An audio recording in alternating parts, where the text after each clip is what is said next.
한국 근현대사를 성경적 세계관으로 알리고 전하는 대한역사문화원의 한국 근현대사 바로 알기 특강입니다.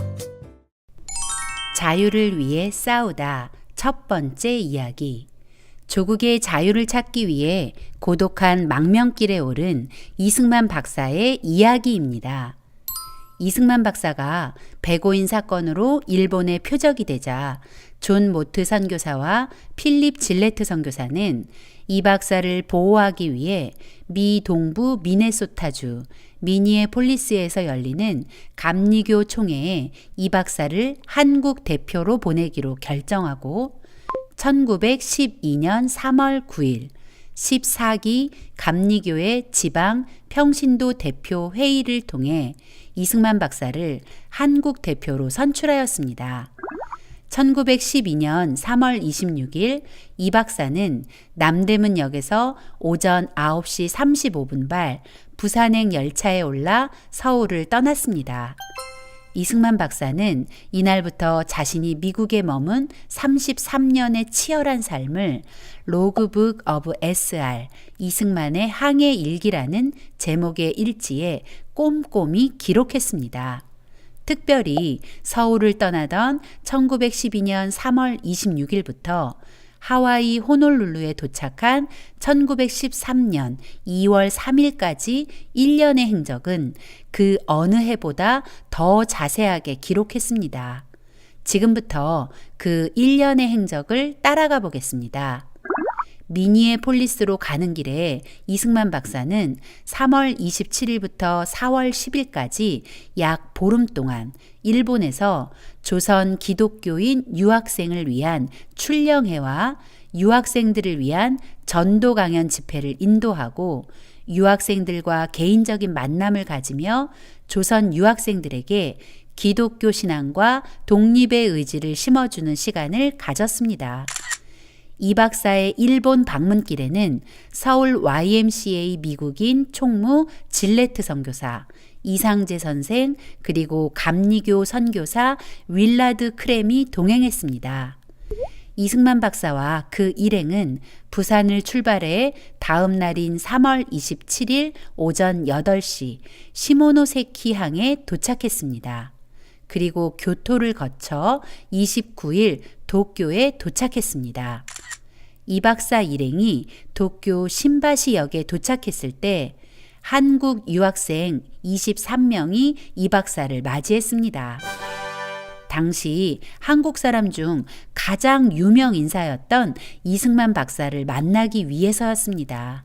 전날 밤에는 이 박사의 도착 시간을 잘못 알고 나온 100여 명의 학생들이 허탕을 치고 돌아가기도 했다고 합니다.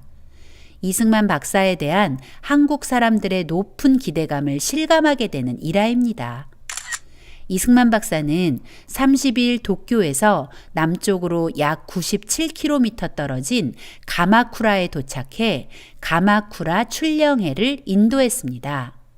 가마쿠라 출령회는 서울 YMCA와 도쿄의 조선 YMCA가 공동으로 계획하고 주최한 행사였습니다. 이승만 박사가 이 집회에 대해 YMCA 국제위원회에 보고한 보고서에 따르면 가마쿠라 출령회는 1912년 3월 30일 오후 7시에 개막되었고 44명의 기독교인 한국 유학생과 서울 YMCA 소속 질레트 선교사, 이상재, 크렘 선교사, 그리고 공동 주최자인 도쿄의 조선 YMCA 총무 김정식과 부총무 최상호 등이 참석했다고 합니다. 이 박사는 부총무 최상호에 대한 설명을 덧붙였는데 최상호는 1911년 개성 한영서원 하령회가 끝난 뒤 도쿄로 파견된 사람이었다는 것입니다. 즉 지난 여름 개성 한영서원 하령회의 열매였던 것이죠. 이승만 박사의 개막 연설로 시작된 가마쿠라 출령회는 그 어느 때보다 뜨거웠습니다. 그 어느 때보다 열정적으로 집회를 인도했던 이 박사는 물론 유학생을 비롯한 모든 참가자가 영적 회복과 놀라운 은혜를 경험하게 되었습니다. 이 집회의 열기가 얼마나 뜨거웠는지 동네 주민들이 출령회에서 흘러나오는 찬양 소리에 이끌려 집회 장소 창가로 모여들 정도였다고 합니다. 가마쿠라 출령회는 집회와 강연, 성경 공부, 기도회, 그리고 토론 등으로 진행되었습니다. 이 박사는 집회의 가장 중요한 프로그램이 아침 성경 공부였다고 하면서 성경 공부에 임하는 학생들의 진지하고 성실한 태도를 칭찬했습니다. 학생들은 성경 연구와 함께 기도 시간도 철저히 지켰고 집회 도중에 사회자가 공동 기도를 요청하면 두세 사람씩 앞을 다투어 기도를 했다며 출령의 성경 공부 시간의 열기를 보고서에 꼼꼼히 기록했습니다. 특별히 토론 시간에는 기독교인으로서 학생들을 위하여 할 수 있는 일이 무엇인가 라는 주제가 제시되자 복음을 전하는 데 시간을 헌신해야 한다는 의견이 모아져 학생 복음 전도단이 조직되기도 했습니다. 가마쿠라 출령회는 한국 유학생들에게 기독교 신앙의 열정과 나라 사랑, 그리고 그 모든 것을 끝까지 감당할 책임감이 부어지는 놀라운 시간이 되었고, 이때부터 도쿄 조선 YMCA는 해마다 봄이나 가을에 정기적으로 이와 같은 학생 집회를 열어 복음을 전하고 나라에 대한 책임감을 일깨웠다고 합니다. 약 5일 동안의 집회를 마친 이 박사 일행은 4월 6일 오전 가마쿠라를 떠나 도쿄로 향했습니다. 도쿄에 도착했을 때 유학생 친목회 대표 24명이 이승만 박사를 위한 환영회 겸 송별의 자리를 마련해 두고 이 박사를 맞았습니다. 이 사진이 바로 그날 이 박사와 학생 대표들이 비를 맞으면서 호텔 현관 앞에서 기념 촬영한 사진입니다. 그날 저녁 도쿄 조선 YMCA 회관에서는 유학생들을 위한 특별 전도 강연회가 열렸는데 218명이나 되는 학생들이 모여들어 뜰에까지 서서 이 박사의 강연을 들었다고 합니다. 이 집회에서 이승만 박사는 한국 학생들에게 거는 기대라는 제목으로 기독교 신앙과 나라 사랑은 결코 분리될 수 없다는 것을 강조했습니다. 강의가 끝나자 그 자리는 성령 충만함과 애국심으로 불타올랐다고 합니다. 그날 이 박사의 강연을 들은 양반 출신 유학생 중 여럿이 기독교로 개종했고 다음 주일 아침에는 도쿄 교회에서 10명이 세례를 받고 36명이 학습 교인이 될 정도로 강연의 여파는 대단했습니다. 비록 이 박사가 일본에 머문 시간은 약 보름 정도의 짧은 시간이었지만 그 영향력은 실로 놀라웠습니다. 이 박사가 일본에 머무는 동안 이 박사의 강연을 들었거나 개인적인 만남을 가진 유학생 중 후일 28 독립선언과 3.1운동 그리고 임시정부 활동을 포함한 독립운동에 참여하여 중추적 역할을 한 이들이 대거 등장했다는 사실. 하나님을 모르는 사람들은 이런 일들을 우연이라고 부르지만 이것은 분명히 이승만이라는 한 사람을 들어 우리 민족에게 자유를 선물하시려는 하나님의 완전한 인도하심이었습니다. 1912년 4월 10일 이승만 박사는 감리교 목사 해리스 감독과 함께 요코하마 항에서 미국으로 가는 배에 올랐습니다. 미국으로 가는 내내 이 박사는 해리스 감독으로부터 한국이 일본의 지배를 받는 것을 받아들이라는 거북한 충고와 함께 미니애폴리스에서 열리는 감리교 총회에서 일본에 대한 그 어떤 비난도 하지 말라는 이야기를 들어야 했습니다. 이 박사는 해리스 감독을 설득하려 했지만 마치 바위에 대고 소리를 지르는 것 같았다고 합니다. 드디어 이 박사는 미니애폴리스에 도착해 26차 감리교 총회에 참석했습니다. 그러나 이 박사는 그곳에서 큰 실망감을 느껴야 했습니다. 이 박사가 기독교나 민주주의 정신은 약자를 보호하는 데 있다. 지금 일본은 무력으로 한국의 주권을 빼앗고 한국인을 지독히 탄압하고 있다. 그러니 전 세계 기독교인은 모름지기 결단하여 이 핍박받는 민족을 하루빨리 해방하고 아시아의 평화를 이룩하고 나아가 세계 평화 유지에 이바지해야 한다. 나는 이것이 전능하신 하나님의 뜻이라고 생각한다 라고 호소했지만 총회 참석자의 전반적인 분위기는 아시아 선교를 위태롭게 할 수 있다는 이유로 이 박사의 발언에 대해 싸늘하기만 했습니다.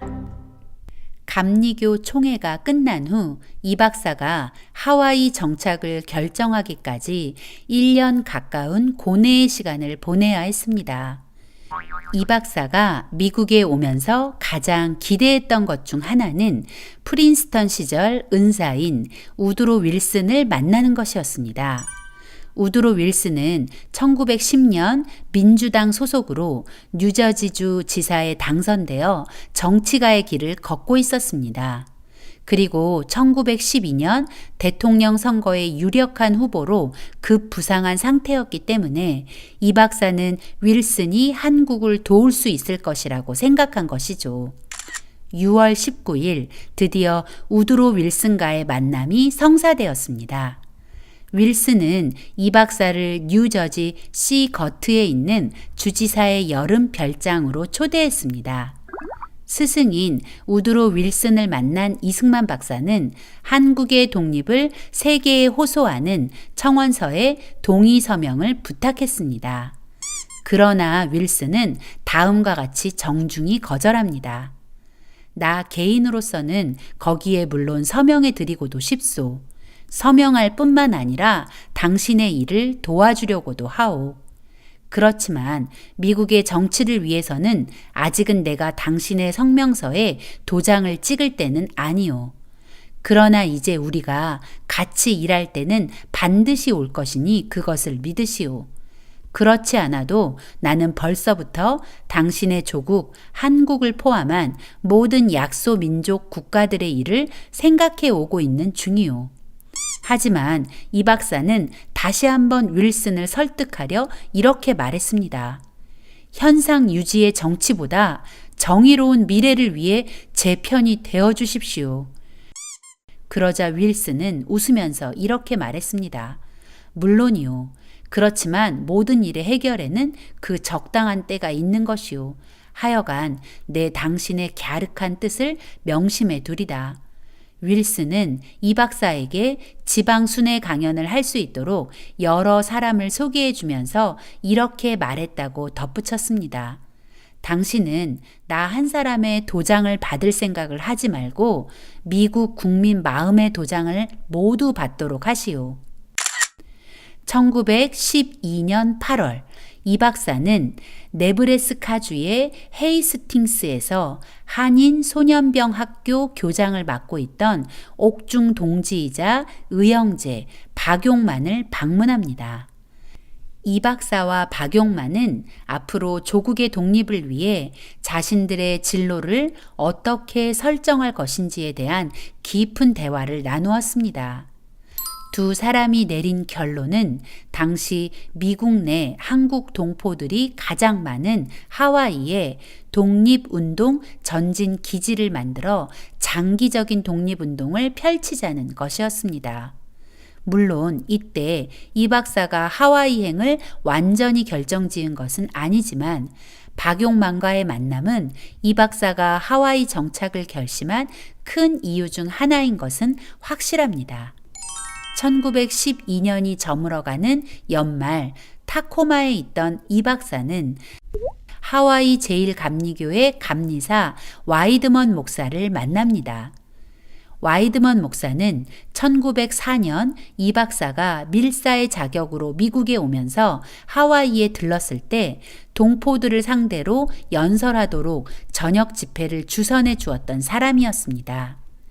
와이드먼 목사는 이승만 박사에게 미 감리교회에서 운영 중인 하와이 한인학교 교장직을 제안했고 이 박사를 하와이로 초청했습니다.